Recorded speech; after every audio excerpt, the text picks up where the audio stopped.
ఈ పండగ ఆచారం ఆడపిల్లల ముగ్గులు ఆటల పోటీలు, అదేవిధంగా భరత్ పగడాల బసవయ్య గారి మెమోరియల్ ఆధ్వర్యంలో కూడా సిపిఐ గ్రామ శాఖ నుంచి ఇవాళ క్రికెట్ టోర్నమెంట్ పెట్టడం జరిగింది.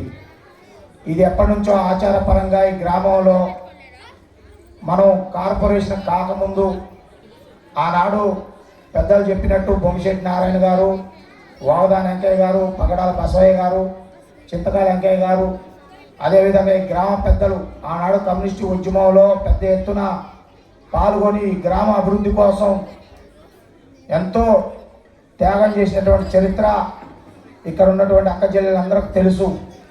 ఆనాడు రైతాంగ కార్మికుల కోసం, ఆనాడు పేద వర్గాల కోసం భారత కమ్యూనిస్ట్ పార్టీ ఈరోజు అధికారంలోకి వచ్చినటువంటి అధికారంలో ఉన్నటువంటి అధికారులు కానీ ఎన్నో అధికార పార్టీలు వచ్చిపోయినప్పటికీ ఈ గ్రామంలో పేద వర్గాలకి, పేద బడుగు బలిగిన వర్గాలకి వాళ్ళ మంచి చెడు చూడటానికి కమ్యూనిస్ట్ పార్టీ ఈ గ్రామంలో ఉండి ఎవరికైతే గూడు నీడ కావాలనే ఒక నిదానంతో కమ్యూనిస్ట్ పార్టీ ప్రయాణం చేసిందో ఆ విధంగా ఈ గ్రామంలో దాదాపు వందలాది మందికి కమ్యూనిస్ట్ పార్టీ ఆధ్వర్యంలో ఇవాళ గుడిసెలేయించి ఇల్లులు పట్టాలు తీసుకొచ్చి ఇచ్చినటువంటి చరిత్ర ఈ ఖమ్మం జిల్లాలో భారత కమ్యూనిస్ట్ పార్టీగా కొత్తగూడెం గ్రామ శాఖ అని చెప్పి మనం చెప్పుకోవచ్చు. ఇవాళ ఈ చుట్టుపక్కల గ్రామాల్లో, ఈ జిల్లాలో, ఈ రాష్ట్రంలో కమ్యూనిస్ట్ పార్టీ పేద వర్గాల పక్షాన ఉండి వాళ్ళకి ఇల్లు లేని వారికి ఇల్లు లేపించి అనేక మంది నాయకుల త్యాగంతో ఇవాళ ఈ రాష్ట్రంలో, ఈ జిల్లాలో ఎంతోమందికి ఇల్లు నిర్మించినటువంటి ఘనత ఈ రాష్ట్రంలో భారత కమ్యూనిస్ట్ పార్టీ అని చెప్పి నీకు తెలియజేస్తా ఉన్నాం. మీ అందరికీ తెలుసు, ఈ పక్కనున్న మమతా ప్రాంతంలో కూడా పాడుపడ్డటువంటి మనకి ఆనాడు రైతాంగానికి నీటి సరఫరా ఉన్నటువంటి ఎన్ఎస్పి కాలువ మీద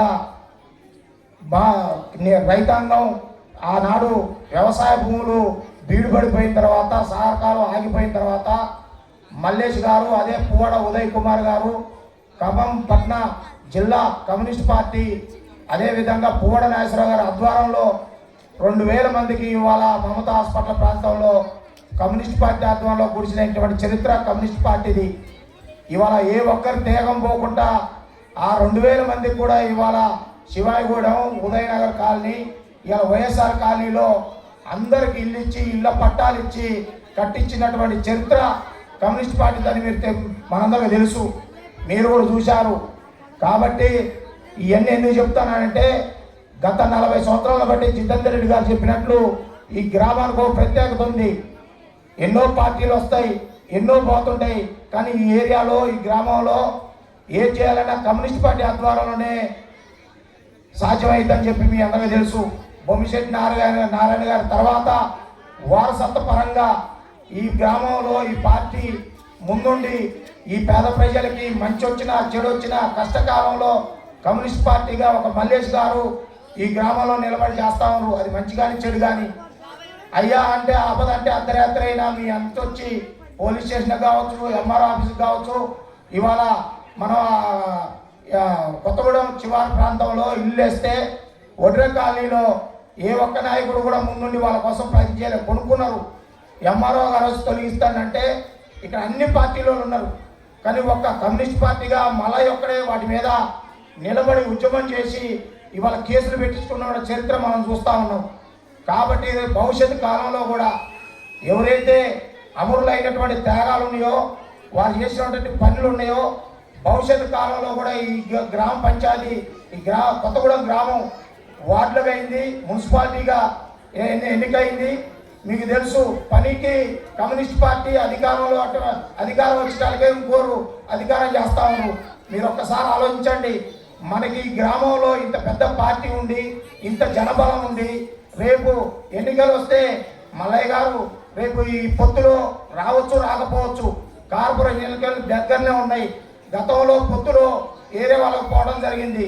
ఈసారి కమ్యూనిస్ట్ పార్టీ ఈ 14 కానీ 15 వార్డులలో ఈ ఏరియాలో కమ్యూనిస్ట్ పార్టీని ఖచ్చితంగా ఎందుకంటే ఇంతమంది జనం ఉండి కమ్యూనిస్ట్ పార్టీని నిలబెట్టుకోకపోతే మన ఈ పార్టీ ఈ ఉద్యమం ఇవన్నీ వెనకపోయేటువంటి పరిస్థితి ఉంది. కాబట్టి భవిష్యత్తు కాలంలో కూడా మీరందరూ ఆలోచించండి.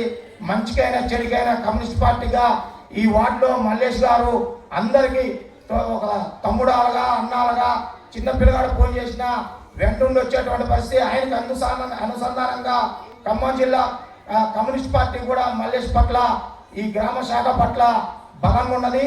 రాబోయే భవిష్యత్తు కాలంలో కూడా ఈ యొక్క ఏరియాని కమ్యూనిస్ట్ పార్టీగా మరొక్కసారి ఈ ఏరియాని మనం గెలిపించుకోవాల్సిన అవసరం ఉంది. ఎందుకంటే గతంలో బొమ్మిశెట్టి నారాయణ గారు ఉన్నప్పుడు పోటీ చేయాలంటే భయపడేవారు సోదర పార్టీలు. కానీ ఈరోజు పోటీ చేయటమే కాకుండా గెలిచేటువంటి పరిస్థితి ఉంది. మళ్ళీ ఒక్కసారి గత ఆలోచనని గత కమ్యూనిస్ట్ పార్టీని ఈ గ్రామంలో చూసుకోవాలి. ఎర్ర జెండాని ఈ గ్రామంలో ఈ వార్డులో రెపరెపలాడియాలని చెప్పి నేను మీ అక్క చెల్లెలందరికీ తెలియజేస్తా ఉన్నాను. ఎందుకంటే ఈరోజు కమ్యూనిస్ట్ పార్టీ బలంగా ఉండటం వల్లనే మీ అందరూ తెలుసు గ్రామంలో అన్ని పార్టీలు ఉన్నాయి. నాకు తెలిసి ఇన్ని సంవత్సరాల కాలంలో ఏ పార్టీ వాళ్ళు ఆడపిల్లలకు కావచ్చు క్రీడాకారులకు కావచ్చు ఎవరికైనా ఏ కార్యక్రమం పెట్టి ఉత్సాహపరిచినటువంటి చరిత్ర లేదు. ఒక కమ్యూనిస్ట్ పార్టీగా మల్లయ్య గారికే అది సాధ్యం. ఇది మీ అందరూ కూడా ఆలోచించండి. అంటే ఏమి లేకపోయినా అధికారం లేకపోయినా పదవి లేకపోయినా అన్ని కార్యక్రమంలో ముందుండి ఈ గ్రామ ప్రజల కోసం క్రీడాకారుల కోసం అక్కచెల్లెల కోసం యువత కోసం పోరాడేటువంటి వ్యక్తి కావాలన్నా